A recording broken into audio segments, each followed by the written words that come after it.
Selamat pagi dan selamat sahabat Jemaat Risdaf, Redlands Indonesian Seven Day Fellowship. Puji Tuhan, kesempatan ini adalah suatu kesempatan yang istimewa, di mana kita boleh berkumpul secara online untuk maksud yaitu berbakti kepada Allah Khalik semesta alam. Sama seperti kami di Manado, saat ini kita semua masih dalam suasana berdoa di rumah, memuji Tuhan di rumah, belajar Alkitab di rumah, menerima tuntunan firman Tuhan dari rumah, saling menopang satu dengan yang lain dari rumah, melayani dari rumah, mengembalikan perpuluhan dan memberikan persembahan dari rumah. Dan kita percaya juga diberkati di rumah. Kiranya suasana kehikmatan perbaktian Sabat yang kita laksanakan di rumah-rumah dengan penuh rasa hormat akan membawa sukacita dan berkat bagi jemaat sekalian. Saya ingin mengucapkan terima kasih kepada Pendeta Yap Sangari yang mempercayakan penyampaian firman Tuhan kepada kami Sabat ini. Untuk membagikan firman Tuhan khususnya kepada jemaat Risdaf di California. Saudaraku, saya baru saja mendapatkan informasi bahwa penjualan Alkitab di masa pandemi COVID-19 ini meningkat. Beberapa informasi yang saya dapatkan diantaranya adalah Alabaster melaporkan, sales books of the Bible for the Instagram generation saw an increase of 143% to last year. Ini bukan jumlah yang kecil, ini jumlah yang besar. 143% meningkat. Banyak orang sekarang mencari pengharapan. Dan puji Tuhan, mereka percaya kepada Alkitab dan mereka cari itu ke Alkitab, pengharapan, kepastian yang mereka perlukan. Mari kita buka Alkitab kita. Yang saya percaya itu ada di tangan saudara sekarang. Salah satu bagian yang sering kita dengarkan dibacakan terutama dalam saat-saat merebaknya COVID-19 ini adalah Mazmur 93 ayat 3. Di sana dikatakan seperti ini. Di dalam Mazmur 91 ayat 3. Sungguh Dialah yang akan melepaskan engkau dari jerat penangkap burung, dari penyakit sampar yang busuk. Ayat ini mengatakan dialah, menggunakan D huruf besar, berarti berbicara Allah, bahwa Allah lah akan melepaskan kita dari penyakit sampar yang busuk, penyakit menular yang busuk. Sebenarnya ayat ini bukan hanya perlindungan dari Allah atas penyakit menular yang dituliskan dalam ayatnya yang ketiga ini. Karena di dalam ayatnya yang ke-11 disebutkan, sebab malaikat-malaikatnya karena malaikat-malaikatnya akan diperintahkannya kepadamu untuk menjaga engkau di segala jalanmu. Di segala jalanmu. Ini berarti di segala keputusan-keputusanmu. Di segala jalanmu. Ini berbicara mengenai hari depanmu. Dengan demikian, Mazmur 91 juga merupakan rangkaian ayat yang memberikan kepastian bahwa Tuhan akan menjaga masa depan kita. Kemudian di ayatnya yang ke-16 dikatakan di sana, dengan panjang umur akan kukenyangkan dia dan akan kuperlihatkan kepadanya keselamatan daripadaku. Keselamatan daripadaku berbicara mengenai hari keselamatan yang Tuhan sudah persiapkan bagi kita. Ini berarti Mazmur 91 adalah rangkaian ayat yang memberikan jaminan perlindungan Tuhan atas keselamatan kita, memberikan jaminan akan pertolongan Tuhan di masa depan kita, juga memberikan jaminan pertolongan Tuhan mengenai keselamatan kita. Hal ini benar dan harus kita yakini. Dan saya percaya kita semua percaya akan Mazmur 91 ini. Kuasa Allah yang luar biasa ia gunakan untuk melindungi dan tetap menyediakan jalur-jalur berkat untuk umatnya. Justru kepastian bahwa Allah adalah pelindung kita, itu dimaksudkan untuk membuat kita lebih siap bagi hari-hari di depan ini. Karena di dalam 2 Timotius 3 ayat 1 dikatakan di sana, 2 Timotius pasalnya yang ketiga ayatnya yang pertama di sana dikatakan seperti ini. Ketahuilah bahwa pada hari-hari terakhir akan datang masa yang sukar. 2 Timotius 3 ayatnya yang pertama tadi katakan bahwa pada hari-hari terakhir akan datang masa yang sukar. Jaminan pertolongan Tuhan itu ada pada kita. Kenapa? Karena kita akan menghadapi masa-masa yang sukar. Salah satu kesukaran yang ada pada hari-hari terakhir ini digambarkan Alkitab dalam Lukas pasalnya yang ke-21. Lukas pasalnya yang ke-21 ayatnya yang ke-11. Di sana dikatakan seperti ini. Lukas pasal 21 ayatnya yang ke-11. Dan akan terjadi gempa bumi yang dahsyat, dan di berbagai tempat akan ada penyakit sampar dan kelaparan, dan akan terjadi juga hal-hal yang mengejutkan dan tanda-tanda dahsyat dari langit. Ayat ini mengingatkan kita bahwa mendekati kedatangan Tuhan akan terjadi hal seperti ini. Dan salah satu yang disebutkan adalah di berbagai tempat, bukan di satu tempat, bukan di dua tempat, tetapi di berbagai tempat. Sekarang kita istilahkan dengan pandemik, penyakit sampar. Sejalan dengan ini, Nyonya White menuliskan akan tulisannya di dalam The Great Controversy, halaman 589. Dia tuliskan di sana. Setelah dia tuliskan mengenai tanda-tanda kedatangan Tuhan, lalu dia tambahkan. Dia ini berbicara mengenai iblis, mengenai setan. Dia memberi ke udara noda mematikan. Dan ribuan oleh sampar. Peristiwa-peristiwa ini akan menjadi semakin sering dan menjadi bencana bagi kita. Saudara, The Great Controversy, Nyonya White tuliskan, mengamarkan kepada kita bahwa hari-hari terakhir itu akan menjadi sulit. Dan salah satu mengenai kesulitan itu adalah iblis akan menempatkan noda yang mematikan. Dan ribuan akan tersapu oleh sampar itu. Tapi satu hal yang perlu jelas pada kita sekarang adalah situasi yang sudah digambarkan dalam Alkitab ini dan dituliskan dalam roh nubuat tadi bukanlah untuk menakut-nakuti kita. Bukanlah dengan maksud untuk membuat kita jadi panik. Situasi yang memang sukar akan kita hadapi ini, dan sebagian sudah mulai kita hadapi ini, diizinkan Tuhan untuk kita alami, diizinkan Tuhan untuk kita hadapi, justru untuk membuat kita diingatkan di waktu mana kita berada sekarang ini.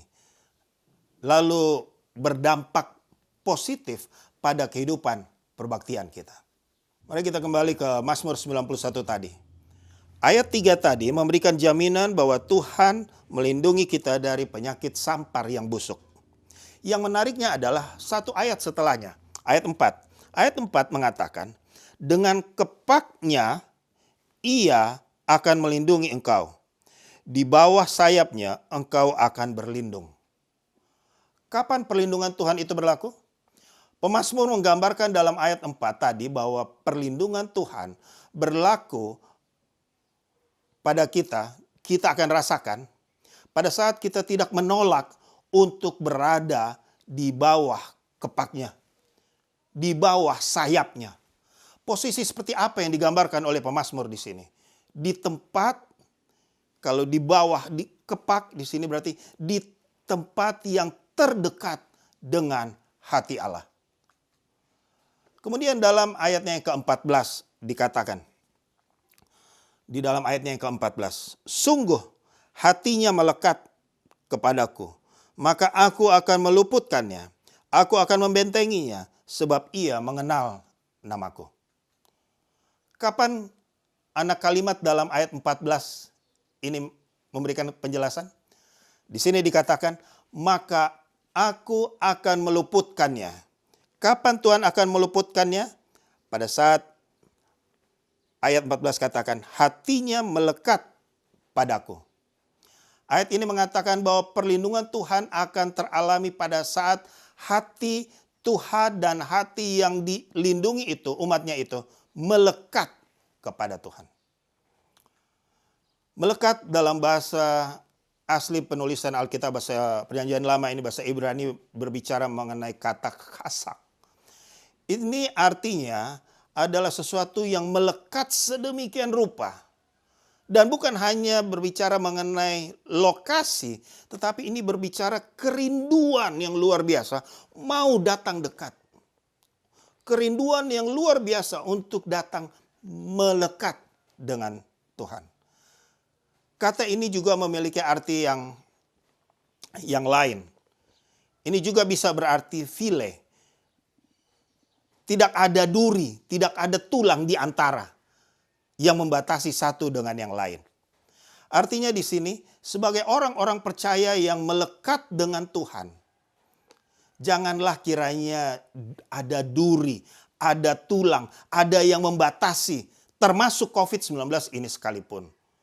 Menyakiti, menghalangi hubungan kita dengan Tuhan. Jangan sampai ada sesuatu yang menghalangi kedekatan kita, melekatnya kita dengan Tuhan itu. File. Ini juga mengingatkan kita bahwa kita tidak bisa berlindung kepada manusia. Jabatan, kekayaan, peristiwa-peristiwa yang kami alami juga ini mengingatkan kita bahwa kita tidak bisa berlindung kepada hal-hal yang lain yang ada di sekitar kita. Kita hanya bisa berlindung kepada Allah yang mana kita melekat itu. Kita perlu terus melekat, terpikat dengan Tuhan yang digambarkan dalam ayat tadi. Ayat 14 ini juga mengatakan kepada kita bahwa perlindungan Tuhan akan teralami pada saat kita mengenal nama Tuhan. Tentu yang dimaksudkan di sini bukan sekedar kenal nama, bukan sekedar tahu nama Tuhan. Oh, El Shaddai, Adonai, Elohim. Tetapi di sini berbicara mengenai suatu pengenalan yang sedemikian akrabnya, sedemikian dekatnya dengan Tuhan. Ayat 2 dalam Mazmur 91 juga menyebutkan, akan berkata kepada Tuhan tempat perlindunganku dan kubu pertahananku, Allahku yang kupercayai. Ayat 2 dalam Mazmur 91 ini menyebutkan akan berkata kepada Tuhan tempat perlindungan dan kubu pertahananku, Allahku yang kupercayai. Perlindungan Tuhan akan teralami bila kita percaya padanya. Perlindungan Tuhan yang kita bicarakan tadi dalam soal kesehatan, dalam soal masa depan, dalam soal keselamatan akan kita alami bila kita percaya kepadanya. Apa yang kita perlu percayai? Ya, tentu saja firman Tuhan ini. Salah satunya yang perlu kita percayai dari firman Tuhan ini, yang saya ingin agar kita beri perhatian beberapa menit ke depan ini, adalah satu fatsal setelah Mazmur 91 ini. Mazmur 92. Mari kita lihat di Mazmur 92. Mazmur 92 adalah satu fatsal yang unik. Kenapa saya katakan unik? Ini unik karena Mazmur 92 ayat 1 menuliskan nyanyian, Mazmur 92 ayat 1, Mazmur, nyanyian untuk hari Sabat. Fatsal 92 adalah rangkaian ayat-ayat yang dikhususkan untuk hari Sabat. Dan ini dibacakan pada hari Sabat. Saudara, salah satu keunikan ini adalah kita sebagai umat Tuhan yang menyucikan hari Sabat. Dan sebagai umat Tuhan yang menyucikan hari Sabat, kita perlu beri perhatian kepada Mazmur 92 ini. Keunikan lain yang kita dapati adalah, walaupun ini disebut Mazmur yang untuk dikhususkan pada hari Sabat, tetapi sejak ayat 2 sampai ayat 16 akhir dari Fatsal ini, tidak ada satu kata pun yang berkata atau mengenai kata Sabat. Tetapi walaupun begitu, dengan jelas Mazmur 92 ini memuatkan sikap yang perlu ada pada kita yang menyucikan Sabat ini pada hari Sabat. Dalam ayat 2 dikatakan, di dalam Mazmur 92 ayat 2 dikatakan, adalah baik untuk menyanyikan syukur kepada Tuhan. Adalah baik untuk menyanyikan syukur kepada Tuhan. Dan untuk menyanyikan mazmur bagi namamu yang maha tinggi. Dalam menyucikan Sabat, Allah memintakan kita untuk mengisinya dengan sikap memuji Tuhan. Dengan sikap mengucapkan mazmur. Mazmur di sini berbicara mengenai memuji. Ungkapan kata-kata untuk memuji, ungkapan kata-kata untuk memuliakan Tuhan. Tetapi di Alkitab ini ada banyak bicara mengenai cara untuk mengekspresikan pujian, mengekspresikan memuliakan. Tetapi satu hal yang disebutkan dengan jelas di dalam Alkitab ini mengenai sikap ekspresi memuji, memuliakan Tuhan. Kita boleh baca itu di dalam Amsal Fatsalnya yang ketiga. Amsal Fatsalnya yang ketiga ayat 9 di sana ditulis seperti ini. Muliakanlah Tuhan dengan hartamu dan dengan hasil pertama dari segala penghasilanmu. Ayat ini adalah ayat yang beberapa kali beberapa pendeta hilang selak. Orang Manado bilang untuk menyampaikannya. Kenapa? Karena ayat ini di bagian akhir berbicara mengenai hasil pertama dari segala penghasilanmu. Dan kita tahu apa yang dimaksud dengan hasil pertama. Siapa yang mau terima ini hasil pertama. Tetapi kali ini saya ingin memberikan penekanan pada bagian awalnya. Yaitu muliakanlah Tuhan dengan hartamu. Muliakanlah Tuhan dengan hartamu. Ya, memang terdengar sepertinya agak aneh di suasana seperti ini. Karena ada beberapa orang berkata sekarang, pendeta, masa bicara soal harta lagi dalam situasi yang sulit, banyak orang yang menghadapi persoalan-persoalan lalu mau bicara mengenai harta. Tidak pas. Ya memang terdengar masuk akal ini. Tetapi apa yang kita lihat dari Kejadian 28 ayat 22? Mari kita buka Kejadian Fatsalnya yang ke-28 ayatnya yang ke-22. Ini berbicara mengenai di saat Yakub dalam perjalanan, saat ia jauh dari rumah, saat ia tanpa financial support yang mantap. Ia berkata dalam ayat 22 ini, dan batu yang kudirikan sebagai tugu ini akan menjadi rumah Allah. Dari segala sesuatu yang engkau berikan kepadaku, akan selalu kupersembahkan 1/10 kepadamu. Selalu akan kupersembahkan 1/10 kepadamu. Selalu, termasuk di saat ia sedang menghadapi tanpa financial support yang memadai pada waktu itu. Yakub adalah seorang yang memang kita ketahui mengalami banyak pergumulan. Pergumulan yang berat, pergumulan yang luar biasa. Tetapi kita juga tahu penyertaan dan pertolongan Tuhan nyata terus tidak pernah meninggalkan kehidupan Yakub. Saudaraku, Mazmur 91 memberikan jaminan yang pasti bahwa Allah adalah pelindung kita atas kesehatan kita, atas masa depan kita, dan atas keselamatan kita. Tetapi kita juga perlu untuk menyadari, untuk membiarkan diri kita berada di dekat hati Allah. Kita harus memiliki hubungan yang begitu melekat dengan Allah kita. Tidak ada yang boleh memisahkan kita. COVID-19 sekalipun tidak ada yang boleh memisahkan kita dari Allah. Mazmur 92 mengingatkan kita adalah baik untuk bersyukur kepada Tuhan di hari Sabat. Bermazmur, memuji, memuliakan Tuhan. Jemaat sekalian, terutama jemaat Risdaf, teruslah memuliakan Tuhan. Teruslah memuliakan Tuhan juga dengan apa yang ada pada kita yang Tuhan sudah percayakan. Teruslah menjadi jemaat yang dilindungi Tuhan. Dan teruslah menikmati berkat-berkat Tuhan. Saya ingin berdoa untuk Bapak Ibu sekalian. Mari kita tunduk kepala. Oh Tuhan, Bapa di dalam kerajaan surga. Bersyukur kami kepadamu ya Tuhan. Karena di situasi yang tidak mudah untuk kami hadapi sekarang, kami masih boleh berbakti kepada Tuhan. Dan dalam perbaktian ini kami berterima kasih pula karena Tuhan mengingatkan kami bahwa firman Tuhan adalah harapan kami yang jelas, adalah harapan kami yang boleh kami percayai. Dan firman Tuhan menerangkan kepada kami bahwa Tuhan akan melindungi umat Tuhan. Kesehatan kami hari ini, masa depan di depan, dan juga keselamatan kami.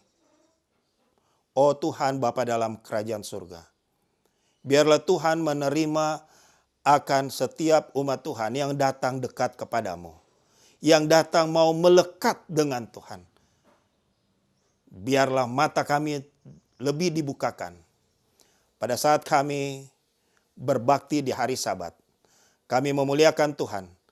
Pada saat kami tetap mengembalikan apa yang menjadi milik Tuhan. Tetap memberikan apa yang Tuhan sudah percayakan kepada kami sebagai ungkapan syukur. Biarlah mata kami lebih dibukakan bahwa Tuhan itu baik. Tuhan tidak pernah meninggalkan umatnya. Hamba berdoa bersama-sama dengan hamba Tuhan Pendeta Sangari. Kami memohon kiranya kasih karunia Tuhan menyertai jemaat sekalian. Kiranya kuasa Tuhan yang luar biasa melindungi jemaat sekalian. Inilah pengharapan kami ya Tuhan. Kami berdoa, kami memohon, juga kami mengucap syukur di dalam nama anak-Mu Yesus Kristus yang adalah Tuhan dan Juru Selamat kami. Amin.